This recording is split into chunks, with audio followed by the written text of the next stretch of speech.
আমার বললেন قال النبي صلى الله عليه وسلم المرء مع من احب জোরে বলেন সুবহানাল্লাহ।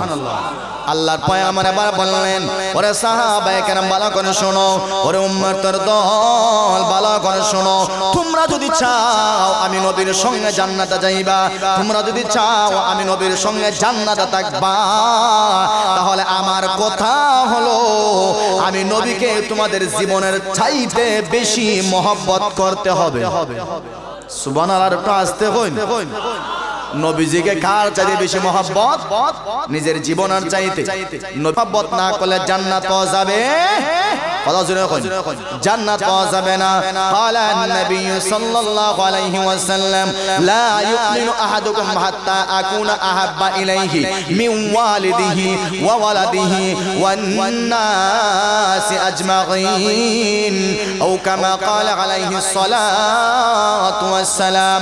আল্লাহর পয়গম্বর বললেন, এ উম্মতেরা ভালো করে শুনবা, তোমরা যদি আমার সঙ্গে জান্নাতে থাকতে যাও, আমার সঙ্গে জান্নাতে যেতে চাও, আমার হাত দিয়া হাউজে কাউসারের পানি পান তোমরা করতে চাও, আমি নিজে নবীর হাত দিয়া জান্নাতে ঢুকতে চাও, তাহলে তোমার সন্তানের চাইতে, তোমার নিজের জীবনের চাইতে, তোমার বাবার চাইতে, তোমার মার চাইতে, এমনকি তোমার সম্পদের চাইতে, এমনকি তোমার গোষ্ঠীর চাইতে আমি নবীকে বেশি মহব্বত করতে হবে। আমরা করতে রাজি আছি ইনশাআল্লাহ? কথা জোরে কইন না। قال النبي صلى الله عليه وسلم من تشبه بقوم فهو منهم او كما قال عليه الصلاه والسلام।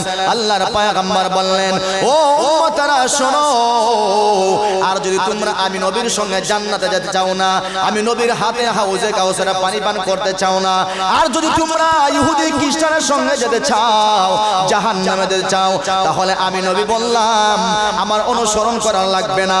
এক কথায় ইহুদি খ্রিস্টানের অনুসরণ করলে তোমরা জাহান্নামে যাইতে পারবা না। আউযুবিল্লাহ। আমরা জান্নাতে যাইতাম নাকি জাহান্নামে? কথা জোরে কইন, কোন জায়গা? জান্নাতে নাকি জাহান্নামে? তাহলে নবী হাদিসে বললেন, মান তাশাব্বাহা বিকাওমিন ফাহুয়া মিনহুম। যে যার সুরত ধরবে, যে যার আদর্শ গ্রহণ করবে, যে যে জাতির যেই লোকের সঙ্গে তার মিল থাকবে, ওই লোকের সঙ্গে কিয়ামতের ময়দানে উঠবে। জোরে বলেন ঠিক কিনা? আপনারা কিয়ামতের মাঠে খাস সাথে উঠতে চান? খাসাদে ওলি উলামায়ে কেরাম আউলিয়ায়ে কেরাম নবীর সাথে কিয়ামতের মাঠে আপনারা উঠতে চাননি? হ্যাঁ, যদি এই বেয়াদব আস্তে একটা বেয়াদব না, খেয়ে দেখেন এত বড় স্পর্ধা দেখেন। আমি এই জায়গাতে বলে ঠিক, ও রাস্তা থেকে বলে ঠিক ঠিক ভাই ভাই ও ভাই বসেন, আপনি বসেন। না না না, এদিকে আসেন। এমনি এর ভাব বার হইতেছে দূর, এমনি এটা মাইকের আওয়াজ এমনি দূর বলাই গিয়া ভাইতা না। আল্লাহ যেন হেদায়েত দান করে। জোরে বলেন আমিন। তো বলতেছিলাম, যে যার সুরত ধরবে সে তার সাথে কিয়ামতের মাঠে উঠবে। আমরা চাই আল্লাহর নবীর সঙ্গে কিয়ামতের মাঠে যেন আল্লাহ আমাদেরকে তুলে। জোরে বলেন আমিন। আর একটু জোরে বলেন আমিন। কারণ ভাই মরণের কোনো গ্যারান্টি আছে না? কোন চাই? আচ্ছা জোরে বলেন, মরণের কোনো গ্যারান্টি আছে? একটা সত্য ঘটনা বলি, আমি যেই মহল্লায় থাকি, হাজি সব মানুষ আল্লাহর গোর দীক্ষাইছে। সুবহানাল্লাহ। জোরে হইন। আমার বয়ান একেবারে শেষ অধিবেশনে উনি এশার আগে স্টেজে সভাপতির স্টেজে ছিলেন। উনি বড় কোটিপতি মানুষ। এশারের সময় গিয়া ভাই হঠাৎ করে তাদের বেদনা ধরছে। বেদনাদের আজকে 26 তারিখ গেছিল, 26, 27, 28, 29, আজকে 5 দিন আইসিইউতে আছেন বর্তমানে। অথচ ওনার ছেলেরা কোটিপতি, নিজে কোটিপতি, উনি হাজি সাহেব, কিন্তু আজকে 5 দিন ধরে আইসিইউতে আছেন। মরণের কোনো গ্যারান্টি আছে? কথা জোরে বলেন। 5 মিনিট আগে ছিলেন স্টেজে, এই প্যান্ডেলে ছিলেন, কিন্তু 5 মিনিট পরেই আইসিইউতে। কথা জোরে বলেন ঠিক কিনা? কাজে মরণের কোনো গ্যারান্টি আছে? মরলে পরেই একটা বাস্তব কথা আপনাদেরকে বলি, আমার মরণ কোন জায়গাতে হবে, কোন সময় হবে, কোন হালতে হবে, এটা আমি জানা আছে আমার। কোন হালতে, ইমানদার হালতে হবে নাকি বেঈমান হালতে হবে এটা আমার জানা নাই। কোন জায়গাতে হবে, হাসপাতালে হবে নাকি বাড়িতে হবে নাকি বাথরুমে হবে নাকি গানে হবে নাকি নাচ গানে হবে আমার কোনো জানা আছে? কথা জোরে হল না, আমার কোনো জানা হবে? কয়টা গেছে? 2টা। কত বছর বয়স হবে এটা কি আমার জানা আছে? কথা হল না, জানা আছে? কাজেই কোন বয়সে মরবো এটা আমার জানা নাই। কোন হালাতে মরবো, ইমান নিয়ে নাকি বেঈমান হইয়া, এটা আমার জানা নাই। কোন জায়গায় মরবো, রাস্তায় নাকি পায়খানায় নাকি পুকুরে নাকি আগুনে পুইরা, এটাও আমার জানা নাই। কাজেই দুনিয়া নিয়ে অহংকার আর গর্ব করার দরকার আছে আমাদের। আমার বায়ানা, আল্লাহর বান্দা ইমামে মালিক রাহমাতুল্লাহি আলাইহি, ভালো করে বুঝবেন, ভালো করে বুঝবেন। আল্লাহর বান্দার ভিতরে বিশ্বনবীর ভালোবাসা মোহাম্মত কি পরিমাণ ছিল, আর আজকে আমাদের যুবকদের ভিতরে আল্লাহর পয়গম্বরের ভালোবাসা কেমন আছে, ভালো করে শুনবেন। আল্লাহর বান্দা উনি বড় একজন আলেম, একজন ইমাম, মাযহাবের একজন ইমাম, ইমাম মালিক রাহিমাহুল্লাহ রাহমাতুল্লাহি আলাইহি। উনার জীবনের শেষ বয়সে উনি মদিনাতে ঢুকে গেছেন, মদিনা থেকে আর বের হন না। সুবহানাল্লাহ নাই? উনার চাহিদা হলো, তামান্না হলো, মদিনায় আমি ঢুকলাম, মদিনা থেকে আমি আর বের হতে চাই না, কারণ এটা নবীজির শহর। সুবহানাল্লাহ। এটা কার শহর? নবীজির শহর। আমার মরণ যদি হয়, আমার আশা হলো আল্লাহর নবীর শহরে যেন আমার মরণটা হয়। সুবহানাল্লাহ নাই? আপনাদের চাহিদা আছে নবীর শহরে যেন আমার মরণ হয়? এ ভাই, নবীর শহরে যদি আমার মরণটা হইয়া যায়, জান্নাতি নাকি জাহান্নামী? এ মুসলমান ভাই, আল্লাহর বান্দা এবার মদিনায় ঢুকছে, এবার মদিনা থেকে বেরা হয় না। আমার মরণ মদিনা শহরে হবে। উনার যখন প্রস্রাবে ধরে, উনার যখন বাথরুমে ধরে, একেবারে মদিনার আন্ধার গ্রাউন্ডের নিচে উনি মদিনার সীমানার বাহিরে চলে যান। আমার প্রস্রাব পায়খানা যেন মদিনার বাহিরে চলে যায়, মদিনার ভিতরে যেন না পড়ে। সুবহানাল্লাহ। উনার ভিতরে নবীজির ভালোবাসা কম না বেশি? উনি একটা রাত্রে ঘুমাইছেন, ঘুমানোর সময় আল্লাহর পয়গম্বর স্বপ্ন যুগে উনাকে 5টা আঙ্গুল দেখাইলেন। জুড়ে বলেন কয়টা? আর একটু আস্তে বলেন কয়টা? আল্লাহর পয়গম্বর দেখাইলেন, এ মালিক, এই 5টা আঙ্গুল দেখাইলাম। উনি আবার ঘুম থেকে উঠলেন, ঘুম ভেঙে গেছে। এবার উনি চিন্তা করলেন, আমার চাহিদা, আমার তামান্না হলো আল্লাহর নবীর শহরে যেন আমার মরণ হয়। কিন্তু আল্লাহর নবী যে আমার 5টা আঙ্গুল দেখাইলেন, আমি মনে হয় আর 5 মিনিট বাঁচি। ভিতরে সন্দেহ, মনে হয় আর 5 ঘন্টা আমি বাঁচবো, নাকি 5 সপ্তাহ, নাকি 5 মাস, নাকি 5 বছর। সন্দেহ লাগছে না নাই? কথা জুড়ে কই না? সন্দেহ ভিতরে ঢুকছে কি ঢুকছে না? উনি এবার ঘুম থেকে উঠলেন, হাউমাউ করে উনি কাঁদতেছে। কিন্তু 5টা আঙ্গুলের ব্যাখ্যা উনি কারে জিগাইব? নিজে যদিও মাযহাবের বড় একজন ইমাম, নিজে নিজে তো ব্যাখ্যা উনি দিতে পারতেছেন না। আমার বাইরে উনি টেনশনে পড়ে গেলেন। উনার জামানায় তদানীন্তন সময় মুহাম্মদ ইবনে সিরিন রাহমাতুল্লাহি আলাইহি আল্লাহর একজন বান্দা ছিল, বড় একজন আলেম। উনি স্বপ্নের ব্যাখ্যাদাতা ছিলেন। গোটা মদিনা শহরে উনার পরিচিত ছিল। উনি স্বপ্নের সঠিক ব্যাখ্যাটা দেয়া দেন। সুবহানাল্লাহ। স্বপ্নের সঠিক ব্যাখ্যা উনি দেয়। কাজী আপনারা যদি কেউ স্বপ্ন দেখুন, কোন বয়স স্বপ্নে দেখছেন, আর খাওরে হইবে না, বউরেও হইন না, সাবধান। বুঝছিনি? যেমন ধরে দেখছেন স্বপ্নে বাঘে আপনারে দৌড়ার, অথবা বাঘে খাইলিছে, অথবা হাফে আপনারে কামড় দিতেছে, বউরে হইন না। বউ কইব, ঘুমাই ঘুমাই, মনে হয় তোমার হাফে কামড় দিলাইব, ওই দিলাইছে। এক কথা, প্রথম যে ব্যাখ্যাটা হইব ওটুই গঠিত হইব। তোমার কথা বুঝতে পারছেন? আর যদি মসজিদের একজন ইমাম রে হইন, একজন আলেম রে আপনি হইন, তাহলে আলেমে আপনার ক্ষতি চায় না। আলেমে সুন্দর একটা ব্যাখ্যা দিয়া দিব, আপনিও বাঁচবা, ভিতর থেকে অশান্তি দূর হইব। সুবহানাল্লাহ। আল্লাহর এক বান্দা স্বপ্ন দেখছে, সে গলা ভানি বুঝছেন নি, গলা ভানি চলে সে হাবুডুবু খাইতেছে, হাবুডুবু সে খাচ্ছে। যাইতেছে নবীজির দরবারে গিয়া স্বপ্নের ব্যাখ্যা জানবে। রাস্তা পাইছে গরু রাখাল, কি রাখাল, কথা জোরে হয় না, কি রাখাল, গরু রাখালের জায়গায় ভাই সাহেব কই যাইতাম নবীজির কাছে, একটা স্বপ্ন দেখছি। কই কি স্বপ্ন? হয় আমি তো রাতের স্বপ্ন দেখলাম আমি গলা ভানির মধ্যে পড়ে হাবুডুবু খাইতেছি। কইয়া তুই মরে যাবি বেটা, তুই মরে যাবি, তুই বিশিত মাছ নাই অদ্ভুত অদ্ভুত কিতা দেখে কিতা গেছে নবীজির কাছে গিয়া বলছে, ইয়া রাসূলুল্লাহ আমি তো এরকম এরকম স্বপ্ন দেখছি। সে আবার লেখাপড়া করে। নবীজি বলেন এই স্বপ্নের ব্যাখ্যা আর কারা কাছে তুমি বলছিলা? কই বলছিলাম একজন গরু রাখালের কাছে। কই কিতা কইছে? হয় আমি নাকি গলা ভানি তোরা মরে যাবি। নবীজি বলেন প্রথম যেই ব্যক্তি যেই ব্যাখ্যা দিয়েছে ওটাই সংগঠিত হবে, আর না হয় তুমি যদি না বলতা তাইলে আমার কাছে আসতা। এই স্বপ্নের অরিজিনাল ব্যাখ্যা হলো মহান আল্লাহ তোমাকে কোরআন হাদিসের এত ইলম দিয়া দিলানে যেই ইলম তোমার গলা পর্যন্ত হইল না। সুবহানাল্লাহ। এক কথা তোমার ইলম গলা পর্যন্ত আইলো না, আল্লাহ তোমার এত ইলম দিলানে। সুবহানাল্লাহ জুরে হল। কিন্তু তুমি যে গরু রাখালে কইছো এজন্য ওড়ি ওড়ি ওই জীব, এজন্য স্বপ্ন জেসা মেসা মানুষ হইউন না, মরবা।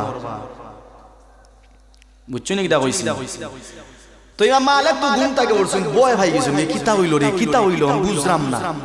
উনি ওনার খাদেম রে ডাক কেনছেন, এমনি আয় ও কি তুইছে, ও ভিতর তো কুল্লা, ভিতরে শান্তি নাই। ও কি তুইছে? কই নবীজি ঘুমের করে স্বপ্নে 5টা আঙ্গুল আমারে দেখাইছেন।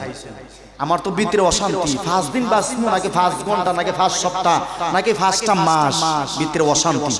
কথা যদি হন ঠিক না, ভিতরে অশান্তি আরম্ভ হইব না, অশান্তি আরম্ভ হইব।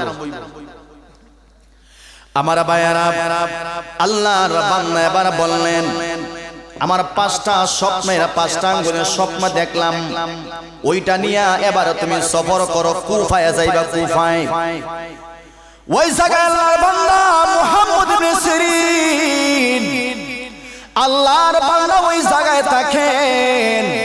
আল্লাহর বান্দাকে গিয়ে তুমি প্রশ্ন করবা ওই 5টা আঙ্গুলের ব্যাখ্যা কি হতে পারে। তবে রে বান্দা শোনো,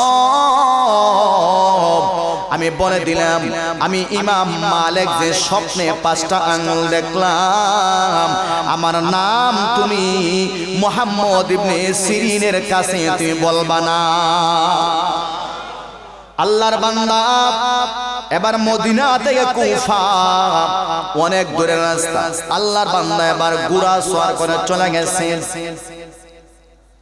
আল্লাহর বান্দা গিয়ে বলে, ও হুজুর, আল্লাহর একজন বান্দা রাত্রে বেলায় ঘুমের মধ্যে স্বপ্নে 5টা আঙ্গুল দেখলেন, এই 5টা আঙ্গুলের ব্যাখ্যা কি হতে পারে এবার আপনি বলে দেন। মুহাম্মদ ইবনে সিরিন বলেন, যে বান্দার স্বপ্নে রাত্রে 5টা আঙ্গুল দেখছে বান্দার নামটা আমার আগে শোনাও। উনি এবার খাদেম বললেন নাম শোনার নিষেধ আছে, উনি নিষেধ করে দিয়েছেন নাম বলা যাইতো। কত জোরে হল না, নাম বলা যাইতো। আল্লাহর বান্দা মুহাম্মদ ইবনে সিরিন বলে, এ বান্দা নাম যদি বলা না যায় আমি মুহাম্মদ ইবনে সিরিন স্বপ্নের ব্যাখ্যাও বলতে পারতাম না। সুবহানাল্লাহ। তবে তুমি বলো নাম, তুমি ভালো করে বলো। নিষেধ যদি হয় তাহলে আমি নিজের পক্ষ থেকে বান্দার নামটা বলে দেয়া দেই। ভালো করে শোনো, রাত্রে বেলায় 5টা আঙ্গুল যে বান্দা স্বপ্ন দেখছে, আমি জানি রে বান্দা এমন স্বপ্ন বর্তমান জমানায় ইমাম মালিক ছাড়া আর কেউ দেখতে পারে না। সুবহানাল্লাহ। এরা বান্দা ভালো করে শোনো, আমি জানি এমন স্বপ্ন স্পর্শকাতর স্বপ্ন বর্তমান জমানায় একজন মানুষই দেখতে পারে, ওনার নাম হলো ইমাম মালিক। সুবহানাল্লাহ। উনি খাদেম আবার হয়, আমি তো কইলাম না, এরা জানলো কেমনে? ও হুজুর নাম তো অনুমতি নাই, আমারে আবার অনুমতি আনতুই আবার মদিনায় যাই তুইব। উনি বললেন যাও যাও মদিনাতে আবার যাও, আবার আমার কাছে আইসো। উনি আবার ঘোড়া দৌড়াইয়া আবার মদিনাতে গেলেন, অনুমতি নিয়া আবার মদিনা থেকে কুফায় আসলেন। সুবহানাল্লাহ। আর আমরা ওই লোক হইলাম না, অনুমতি লাগতো না, অমুকে বেদা কইলাম। কিন্তু তাদের কাছে একটা কথার আমানতের কতটুকু গুরুত্ব ছিল। হুজুর বলছেন সাবধান, আমার নাম কইতে পারতা নাই, উনি তো নাম প্রকাশ করে দিয়া দিয়েছেন, তারপরে কইতেছেন না না অনুমতি নাই, আমি নাম প্রকাশ করতে পারতাম না। আবার কুফা থেকে কোন গুড়া দৌড়াইয়া মদিনাতে গেছেন, আবার মদিনা থেকে আবার কুফা আইছেন। সুবহানাল্লাহ কইতানি। আমানতের গুরুত্ব আসেনি তার কাছে। আর আজকে আমরা 10 টাকা আমানত দিলে নিজ 3 মাস পরে গেলে 2 টাকা দিসলেন, আমার তো স্মরণই নাই, আইলিছি কথা জোরে করি না। 5,000 টাকা দিলে আমার 5,000 টাকা মুরব্বি চাচা, তুমি তো গ্রামের মাতব্বর রে, 5,000 টাকা রাখো দিলাম। ও চাচা তো বাং গেলাইছে 2 মাস আগে। আখতাই চাচা আসসালামু আলাইকুম, ওই যে 2 মাস আগে দিলাম। ইসরে বাতিজা দরকার একটা পড়ছিল বাং গেলিছে, আচ্ছা কদিন পরে আইস দিমুনে। এখন 2.5 টাকা দিবে, আর স্যান্ডেলও নেই। স্যান্ডেল শেষ আছে না নাই? কথা জুড়ে হনে আছে না? উচিত টাকা পাইতে মানে আমার আড়াই, আমার লেফলা দুনিয়াতে আসেনি মানে আমার আর কথা রাখলে তো শেষ। মহিলাটার যদি একটা কথা রাখো, বোর্ডটাই যদি আপনার কথা রাখো, সাবধানী কথা ফেরে কইুন না, ওই যে কইজন শেষে এই কথা খেলাম কইস না। আর মহিলার কাছে যাইব গিয়া কইব আমার স্বামী এরকম এরকম হইছ। আচ্ছা আচ্ছা তোমার কইলাম, আমার স্বামীও কইছ, তুমি কেন কইতাই না? এটা হলে মহিলা হলে একটা খারাপ অভ্যাস। স্বামী নিজেরে কইছে কার কাছে কইছ না, হিগো আরেকর কাছে কইয়া গেল, স্বামী বলেন কার কাছে কইছ না। বুঝছেন? কিন্তু সাধারণত কিন্তু গগা নাই, গগা আছে কিন্তু তলা নাই।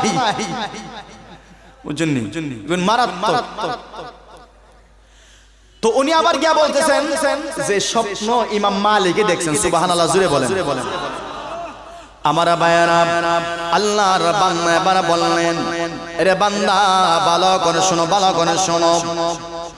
শুরুতে বলেছিলাম মৃত্যুর কোনো বয়স নাই, কোন সময় আমি মারা যাব আমার জানা নাই। কথা জোরে বলেন ঠিক কিনা? কোন জায়গায় আমি মারা যাব এটাও আমি জানি না। আমি ঈমান নিয়ে মারা যাব নাকি বেঈমান হয়ে আমাকে আল্লাহ মরণ দেবে এটাও আমি জানি না। কথা জোরে বলেন ঠিক কিনা? আল্লাহর বান্দা এবার বললেন, আমি তো আগেই বললাম ইমাম মালিক সারা এমন স্বপ্ন কেউ দেখতে পারে না। ওর আল্লাহর বান্দা ভালো করে শোনো, এ বান্দা ভালো করে শুনবা, ভালো করে শোনো। 5টা আঙ্গুল আল্লাহর পয়গম্বর রাতের বেলা দেখাইলেন। এর ব্যাখ্যা হলো, 1 নম্বর ব্যাখ্যা হলো আল্লাহ রাব্বুল আলামিন এমন 5টা জিনিসের দায়িত্ব মহান আল্লাহর কাছে রাখলেন, যে 5টা জিনিসের দায়িত্ব, যে 5টা জিনিসের দায়িত্ব মহান আল্লাহ নবীজিকে দেন নাই। এমন কি জিবরাইলের কাছেও 5টা দায়িত্ব নাই। জোরে বলেন ঠিক কিনা? আল্লাহর বান্দা এবার বললেন, হে বান্দা ভালো করে শোনো, ভালো করে শোনো।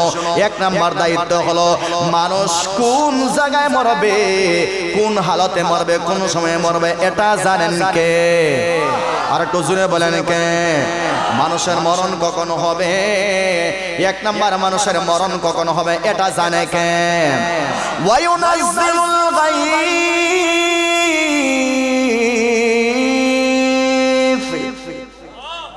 ওয়ায়ালামু মা ফিল আরহাম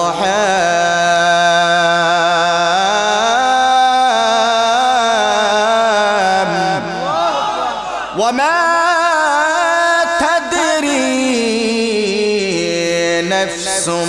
بأي أرض تموت।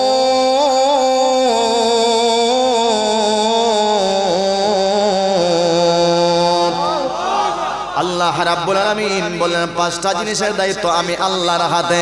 এক নাম্বার হলো বান্দা কোন জায়গায় মারা যাবে, দুই নাম্বার হলো ইন্নাল্লাহা ইনদাহু ইলমুস সাআ, কিয়ামত কখন হবে, কত জোরে বলেন ঠিক কিনা, বৃষ্টি কোন জায়গায় হবে, মানুষ আগামী কালকে কি দিয়ে খাবে, চার নাম্বার পাঁচ নাম্বার হলো মায়ের পেটে কি আছে এটা জানে কে, আর একটু জোরে বলেন কে।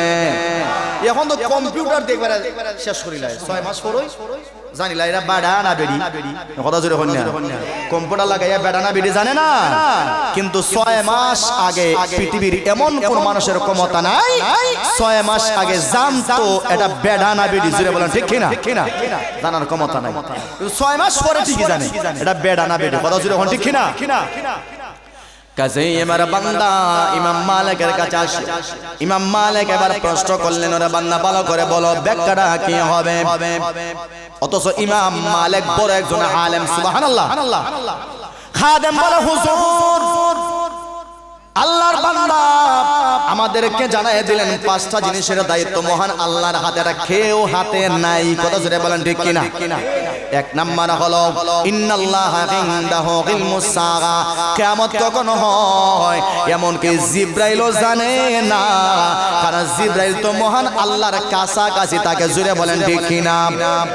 আল্লাহর পয়গম্বর প্রশ্ন করলেন, হে জিবরাইল ভাই ভালো করে বলো কিয়ামত কখন হবে, আখবিরনি আনিস সাআ, কিয়ামতের সংবাদ দাও। এবার জিবরাইল বলেন, ওগো পয়গম্বর ভালো করে শুনো, আপনি আমাকে প্রশ্ন করলেন আখবিরনি আনিস সাআ, আমি কিয়ামতের সংবাদ আপনাকে দিয়ে দেব, আমি যদিও আল্লাহর কাছাকাছি থাকি কিন্তু আপনি তো হলেন মহান আল্লাহর বন্ধু, আপনি যদি জানেন না আমার তো জানার কোনো প্রশ্নই আসে না, জোরে বলেন ঠিক কিনা। আপনি নিজে জানেন না কিয়ামত কোন দিন হইব, আমি কেমনে জানি, মহলা জোরে হন না। ইমাম মালিক না কইলা, ও হুজুর মরণ কোন দিন হইব ওই আশা আপনি মদিনা থেকে বাইর হই না, কোন জায়গা হইব, কোন হালত হইব, কোন সময় হইব, কোন বয়স হইব এটা জানে কে, কথা জোরে বলেন কে জানে। এজন্য বলেছিলাম ভাই মৃত্যু যেহেতু জানি না কোন সময় হবে, কোন হালাত হবে, কোন অবস্থায় হবে, কাজেই এই দুনিয়া নিয়ে অহংকার হিংসা গর্ব করে আমার জীবনটা নষ্ট করার কোনো মানে হয় না। আজকে যুবক ভাইদের অবস্থা তাকায় দেখেন, ওই যুবকগুলা 3 থেকে 4 ঘন্টা সময় ঘোরাঘুরি করতে পারে, তাদের কোনো সমস্যা নেই। আমাদের সমাজের যুবকগুলা মেলায় 2 ঘন্টা চক্কর দেয়, 3 ঘন্টা চক্কর দেয়, রাস্তাঘাটে আসরের পর থেকে রাত্রে 12টা পর্যন্ত চক্কর দেয়, কথা জোরে বলেন ঠিক কিনা। ওই যুবকগুলার পায়ে ব্যথা হয় না, কোমরে ব্যথা হয় না, 3 থেকে 4 ঘন্টা সময় নাচ গানে বসে থাকে, তাদের কোমরে ব্যথা নাই, হাউজি বাম্পারে বসে থাকে, কোনো সমস্যা হয় না। একটা ফুটবল খেলা দিলে 3 ঘন্টা আগে আসে সিটটা দখল করে, এরপরে 2 ঘন্টা খেলা তাদের কোনো সমস্যা হয় না। ক্রিকেট খেলা দিলে 4 ঘন্টা 5 ঘন্টা চলে যায়, কোনো সমস্যা হয় না। কিন্তু আল্লাহর বান্দারা দিন থেকে দূরে সরে যায়, আল্লাহর বান্দারা মাহফিলে বসতে চায় না। এজন্য যুবকদেরকে বলি বান্দা শোনো, কত যুবক গাড়ি অ্যাক্সিডেন্টে মারা যায়, কত জোরে বলেন ঠিক কিনা। কত যুবক ভাইরা মোটরসাইকেল অ্যাক্সিডেন্টে মারা যায়, কত আল্লাহর বান্দারা রাত্রে ঘুমায়, আবার ফজরের আযান দিলে ঘুম থেকে এসে উঠতে পারে না, এরকম আছে না নাই? আর একটু জোরে বলেন আছে না নাই? ওরে বান্দা ভালো করে শোনো, আমার নিজের দেখা নিজের জানা আল্লাহর একজন বান্দা বাড়ি তার সুনামগঞ্জ, শুধু জেলার নামটা বললাম, তার নাম বললে চিনে লাইবেন। আল্লাহর বান্দা যুবক, ওই আল্লাহর বান্দা বিবাহ করেছে, বিদেশ থেকে আসা বিবাহ করেছে। আল্লাহর বান্দা বিবাহ করার পরে সেই দিনে সে বান্দা বিবাহ করলো, এর আগের দিনে গায়ে হলুদ বান্দা করলো, নাচ গান বাজাইলো। আজকে তো আমাদের সমাজে বুড়া হন, বৃদ্ধ হন, জওয়ান হন, বিয়ার অনুষ্ঠানে নাচ গান না বাজাইলে মনে হয় বিয়ার মধ্যে বরকত হয় না। হতার একটু আসতে হল না এখানে। আমরা এমন জেহেন হচ্ছে নাচ গান না হইলে, বক্স না বাজাইলে বিয়ার মধ্যে পুরো বরকত নাই, কথা জুড়ে হইলে আছে না নাই? অথচ নাচ গান আপনি যত বাজাইবেন তত বিয়ার মধ্যে বেবরকত হয়, কথা জোরে বলেন ঠিক কিনা? একটা বিয়ার অনুষ্ঠানে আপনি গায়ে হলুদ করলেন, সম্পূর্ণ হারাম কাজ করলেন, কথা জোরে বলেন ঠিক কিনা?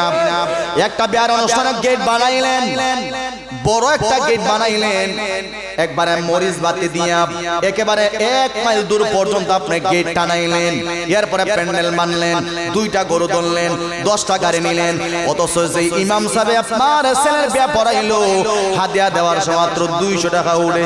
কিফটার গরুর কিফটারা তো কথা দূরে জুড়ে হই না, ঠিক কিনা? কিফটা এত কিফটা মাত্র 200 টাকা মেসাব নেই, গরিব মানুষ এ কলেরার গরের কলেরা। 2টা গরু ধরলো, তোর সময় ফকিরিগিরি নাই, গেটও তোমরা বানাইলে, এই সময় ফকিরি নাই, টাকা নাই, মরিচ বাতি লাগায় বাড়ি পর্যন্ত নিলাই, এই সময় টাকা নাই, এই সময় টাকা আছে না? আর মেসাবা যে এইবার তোর বউ ফুয়ার বেড়ার হালাল করে দিল, ওই সময় টাকা নাই, তা আমরাও তো করে টাকা জুন তোর কপালে ভরে। আস্তা দুনিয়ায় দেখাইলে আমি বড় লোক, আমি কোটিপতি, খাবিল্লা খাইলে 20 লাখ কোটিপতি, আর হাজিরে দিলে 10,000, আর মেসাবরে মাত্র 200 টাকা। এটা কোন ইনসান? সমাজ আছে না নাই? কথা জুড়ে আছে না নাই? এটা সম্পূর্ণ একটা কৃপণতা আর ছোট লোকের পরিচয়, কথা জুড়ে বলেন ঠিক কিনা? মেসাবরে তো যে মেসাবে হালাল করে দিলে আত্ম করাইয়া, এবারে তো কমসে কম 1000 টাকা দেওয়ার দরকার।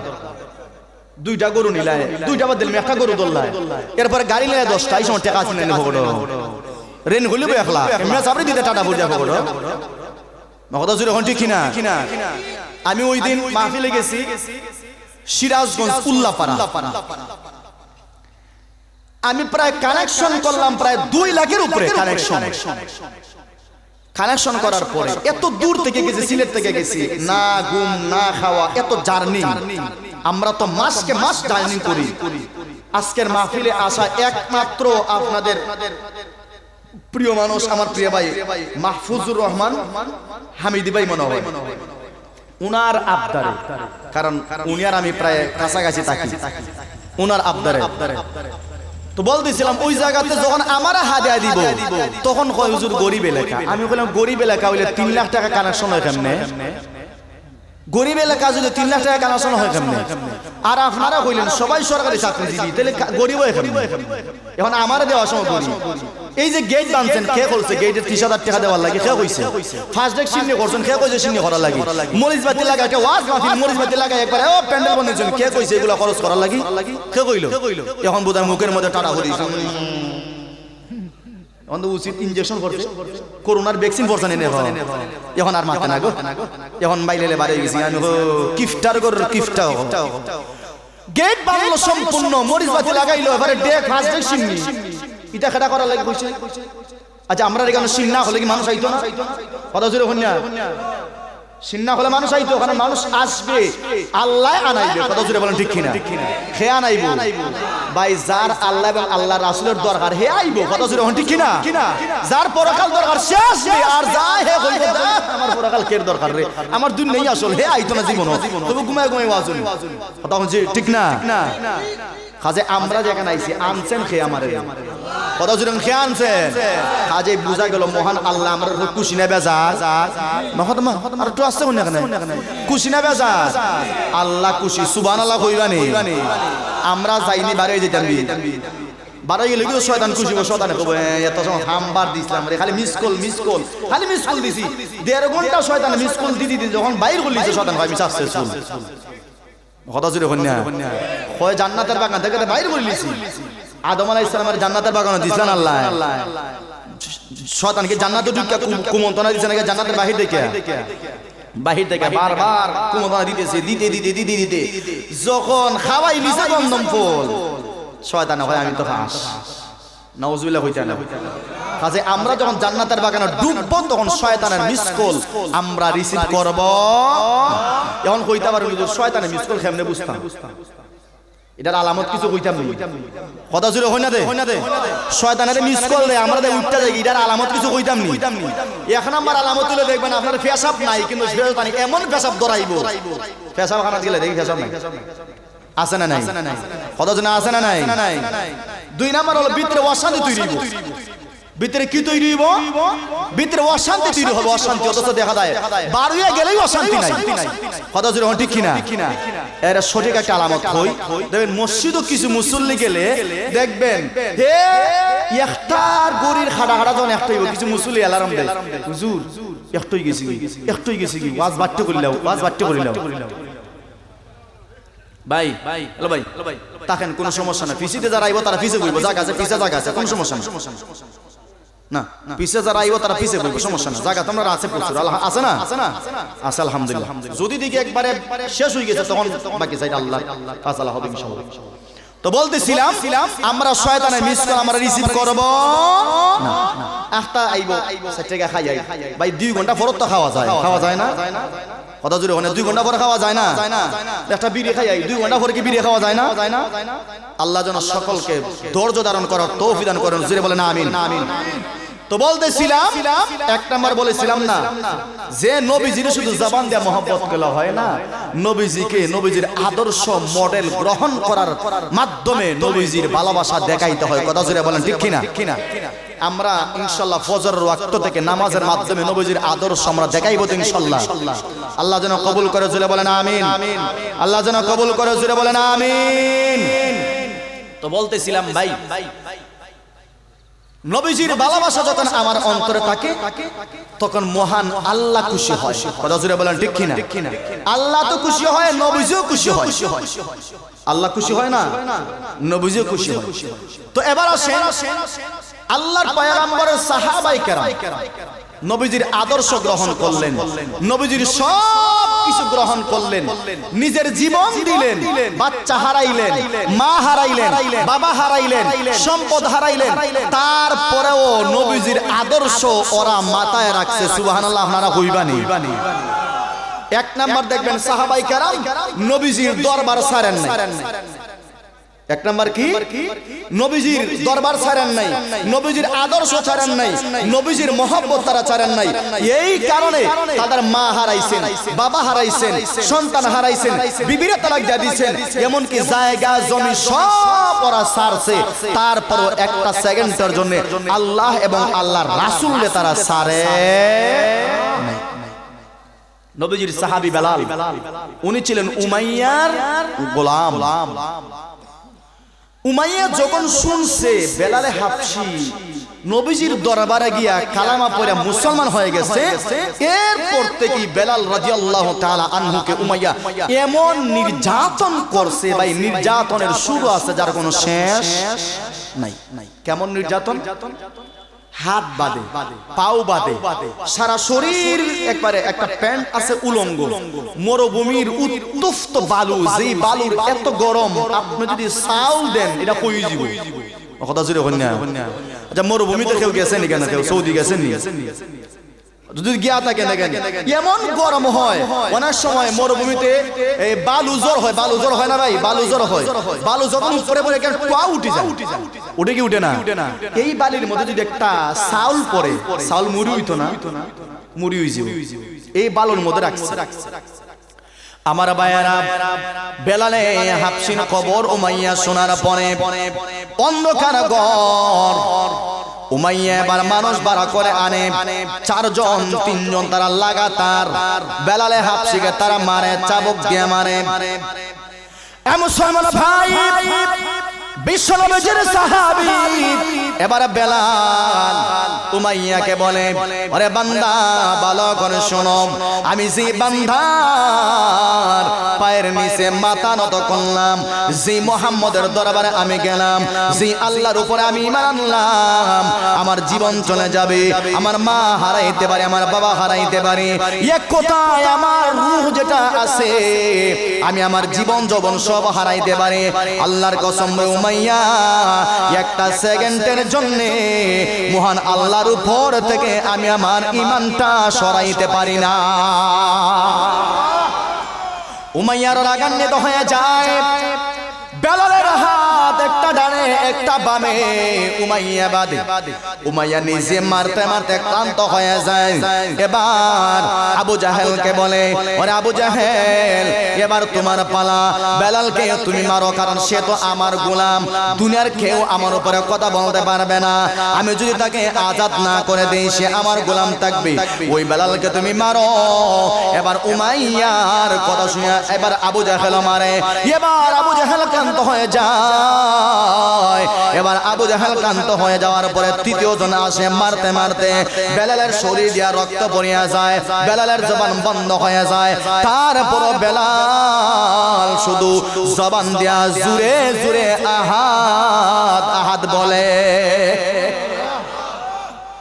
নবীজির সাহাবী আবু বকর বললেন ও ভাই বেলাল মহান আল্লাহ তোমাকে তো ভালোবাসেন এটা আমরা জানি ওরে বেলাল আস্তে আস্তে আহাদ বললে তো ভালো কারণ আস্তে আস্তে আহাদ বললে মহান আল্লাহ শুনবে আস্তে আস্তে বললেও আল্লাহ শুনবে জোরে বললেও তো আল্লাহ শুনে কথা জোরে বলেন ঠিক কিনা এবারে বেলাল বলে আরে আবু বকর ভালো করে শোনো আমার আবুলা আমার মনিব উমাইয়া যখন আমারে মারে আমারে যখন চাবুক দিয়া পেড়া দেয় আর আমি যখন আমার জবান দিয়া জুড়ে জুড়ে আহাত বলি তখন তার মায়ের আঘাত আমার শরীরে বিন্দু পরিমাণ আমি টের পাই না আমার জুড়ে জুড়ে মারা আমি কষ্ট কোনো পাই না একটা সময় আবু বকর সিদ্দিক রাদিয়াল্লাহু আনহু বেলালকে কিনে আজাদ করে দেয়া নিলেন ওই বেলাল হলেন মসজিদে নববীর মুয়াজ্জিন বানাইছেন কে আর একটু জোরে কোন কে বানাইলেন এই বেলালকে আল্লাহর পয়গম্বর আল্লাহর ওয়াঠারে মসজিদে নববীর মুয়াজ্জিন বানাইলেন কিন্তু রে ভাই বেলাল যদিও কালো ছিলেন কিন্তু সম্মান ছিল আকাশচুম্বী কথা জুড়ে বলেন ঠিক কিনা আল্লাহর পয়গম্বরের সাহাবী বেলাল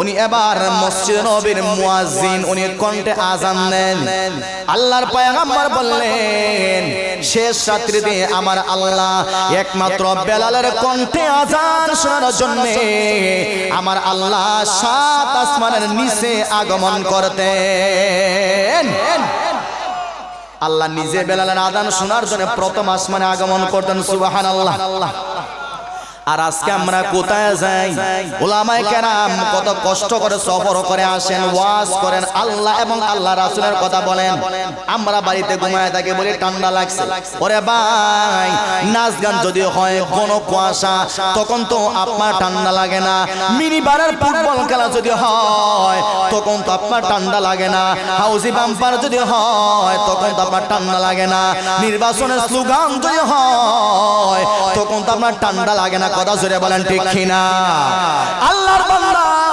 এবারে বেলাল নববীতে এবারে মিনারে দাঁড়ায় আযান দেন আর আমার আল্লাহ শুনে আযান দেন আমার আল্লাহ শুনে এবারে বেলালের আযান কিছুদিন যাওয়ার পরে মদিনাতে এবার সমালোচনা হয়ে গেল মদিনার এক শ্রেণীর মানুষ এবার সমালোচনা করে আল্লাহর পয়গম্বর এমন একজন আল্লাহর বান্দাকে এবার মুয়াজ্জিন বানাইছে যে বেডা খালা কণ্ঠ তত সুন্দর না কথা বুঝছেন আপনারা সমালোচনা আরম্ভ হয়ে গেছে এবারে খালা বাদাই মিয়া কণ্ঠ বালা না এবারে বানাইছে নবীজি মুয়াজ্জিন নবীজির কাছে এবার গেছে একটা নালিশ একটা ফরমান গেছে ইয়া রাসূলুল্লাহ মানুষের চাহিদা হলো মানুষ পরিবর্তন করেন মুয়াজ্জিন এবার পাল্টান সুন্দর কণ্ঠওয়ালা একজন মুয়াজ্জিন নিযুক্ত করেন আল্লাহর পয়গম্বর বেলালকে বললেন ওরে আমার সাহাবী বেলাল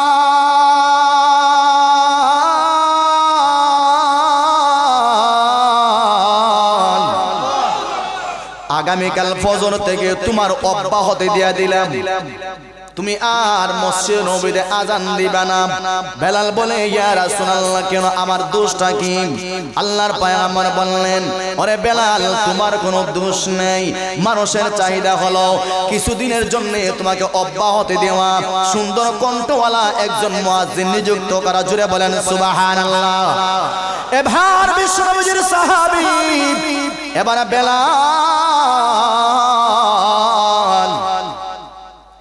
মসজিদ নবীর কিনারায় এবার গেলেন, নামাজ পড়লেন, আল্লাহর কাছে দুটা হাত তুলেন, আল্লাহ জানি না আমার কি অপরাধ, ও আল্লাহ জানি না আমার কোনো অপরাধ আছে কিনা, এজন্য আপনি আমাকে অব্যাহত দেয়া দিলেন। ও আল্লাহ আমার যদি অপরাধ হয়ে থাকে আমাকে তুমি মাফ করে দিয়ে দাও। এত সম্মান কামাইছিলাম একমাত্র তুমি দিয়েছিলা, আজকে হঠাৎ করে কেন আমার চাকরি চলে গেল, ও আল্লাহ আমার সম্মান তুমি বাড়ায় দাও, আমাকে হেফাজত করে আমাকে মাফ করো। আল্লাহ রাব্বুল আলামিন বেলালের কথা শুনছেননি? কথা জুড়ে হই না, আর একটু জুড়ে বলেন। ওরে ভাই, এবার মুয়াজ্জিন যখন ইয়াশার নামাজের পরে দরজা লাগাইয়া চলে যাবে, এবার বেলাল এবার মসজিদে ফজরের ওয়াক্ত আসবে, মুয়াজ্জিনে এবার সুন্দর কণ্ঠে আজান দিল। নতুন মুয়াজ্জিন এত সুন্দর মধুর কণ্ঠে আজান দিয়া দিয়েছে, গোটা মদিনার মানুষ এবার খুশি হয়ে গেছে। এত সুন্দর কণ্ঠ, যাকে যাকে মানুষ মদিনাতে নামাজ পড়ার জন্য আগমন করতেছে সবাই খুশি হয়ে গেছে। মসজিদে জায়গা হয় না, বারান্দা জায়গা হয় না, এবার মসজিদ বনিয়া বারান্দা বনিয়া এবার বাহিরে চলে গেছে। সুবহানাল্লাহ, সব খুশি।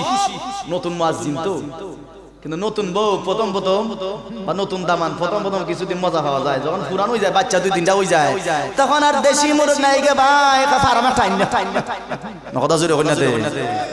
আগে কি দেশি মুরগ থাকে 2-3 গুণ বাপ হয়ে গেলে কি আর দেশি মুরগ বাপ হলো?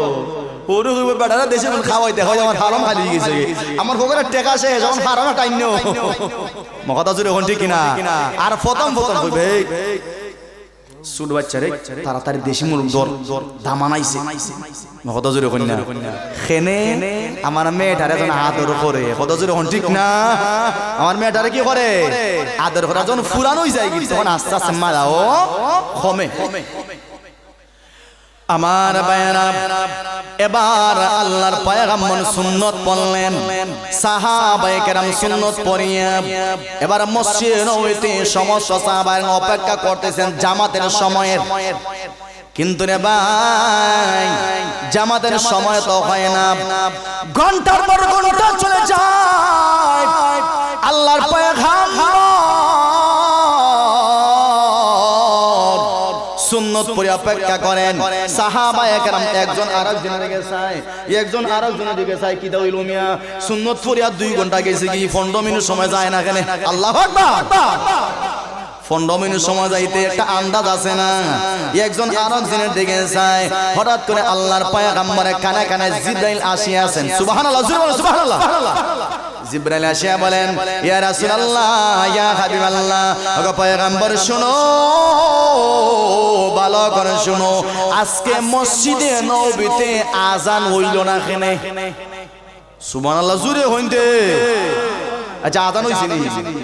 নববীতে আজান হইছে না? আরো সুন্দর কণ্ঠে আজান হইল। আল্লাহর নবী এবার বললেন, ওরে জিবরাইল, আমি খানে কম শুনি না, তুমি খানে কম শুনো। আজান তো হইল, গতকালকের চাইতে আজকে বহু মধুর সুরে আজান হইল। জোরে বলেন সুবহানাল্লাহ। জিবরাইল বললেন, ইয়া রাসূলুল্লাহ, ইয়া হাবিবাল্লাহ, ওগো পয়গম্বর ভালো করে শুনো, আজান হইছে না, আজান হইছে না, আমার আল্লাহ আমাকে পাঠাইছে। ওরে জিবরাইল, যা যা তুমি এবার মদিনায় চলে যাও, গিয়া বলো কেন নববীতে আজান হইল না? আল্লাহর পয়গম্বর বললেন, আজান তো হইল। জিবরাইল এবার বললেন, ইয়া রাসূলুল্লাহ, ভালো করে শুনো, আমার আল্লাহ বেলালের আজান শোনার জন্য প্রতিদিন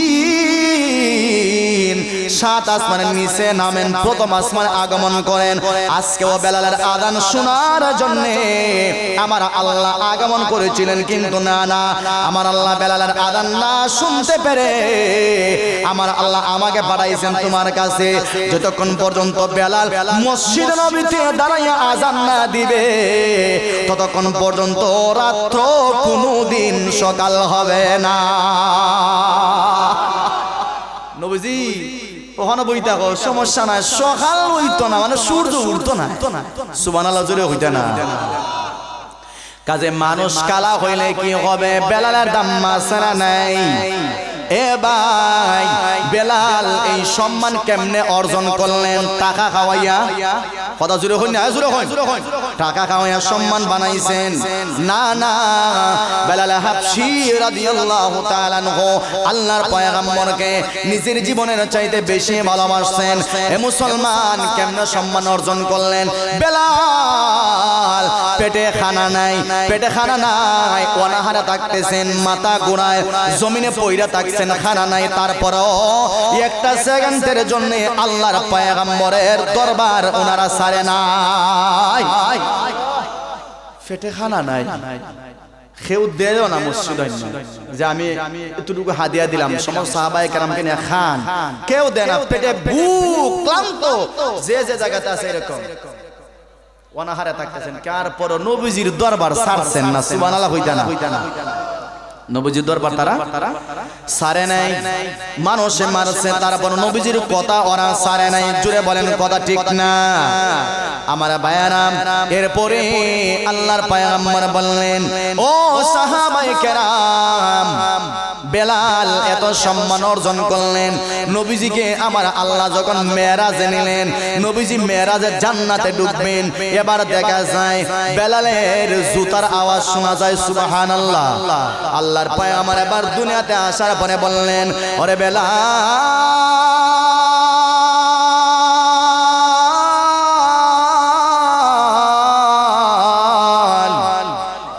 আমি নবী যখন জান্নাতে ঢুকবো তখন আমার কানে কানে তোমার আওয়াজ আমি শুনতে পাইলাম, এ বেলাল কেমনে তুমি আমল করো, কেমনে কি তুমি করলা, আমার আগে আগে জান্নাতে ঢুকলা। আল্লাহর পয়গম্বর সাহাবী বেলাল এবার বললেন, ইয়া রাসূলুল্লাহ, আমি অন্য কোন আমল করি না, আমি শুধু 5 ওয়াক্ত নামাজ পড়ি, আর নামাজের আগে পরের সুন্নতগুলো আমি আদায় করি। আমি মসজিদে গেলে তাড়াহুড়া করি না, সুন্নত পড়তে তাড়াহুড়া করি না, নামাজ পড়তে আমি তাড়াহুড়া করি না।